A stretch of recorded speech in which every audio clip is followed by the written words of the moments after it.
இந்த முத்துரை என்பது, மோதிரம் என்பது ஒரு புத்திர சுவீகாரத்தையும் குறிக்கிறது. எதை குறிக்குதுங்க?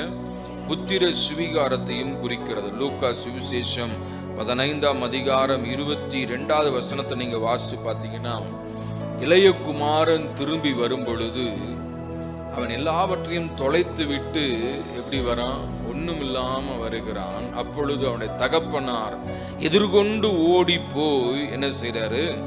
இவன் கைக்கு மோதிரத்தையும் இவன் கால்களுக்கு, அது என்னாச்சு? அது என்ன அர்த்தம் அப்படின்னா, தன்னுடைய பிள்ளையாக அங்கீகரித்துக் கொள்ளுகிறதுக்கு ஒரு அடையாளம். அல்லேலூயா, ஆமென். திரும்பி வரவனுக்கு மோதிரம் போடணும்னு அவசியம் இல்லை. ஆனா ஆண்டவர் என்ன தகப்பன் என்ன செய்யறாருங்க? அவனுக்கு ஒரு மோதிரத்தை போடுகிறார். என்னது அது? என்ன ஒரு ஒரு புத்திர சுவீகாரம். இனி இவன் என்னுடைய குமாரன். அல்லேலூயா. He is my son.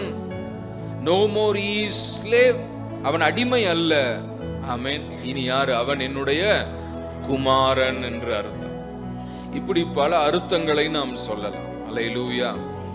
ஆண்டவர் இந்த மாதத்துல இனி வரக்கூடிய நாட்கள்ல நமக்கு ஒரு ஆசீர்வாதமான ஒரு வார்த்தை கொடுக்கிறார். என்னவென்றால், நான் உன்னை சேர்த்து கொண்டு உன்னை முத்திரை மோதிரமாக வைப்பேன் என்று கர்த்தர் சொல்கிறார். You are my signet ring. Amen.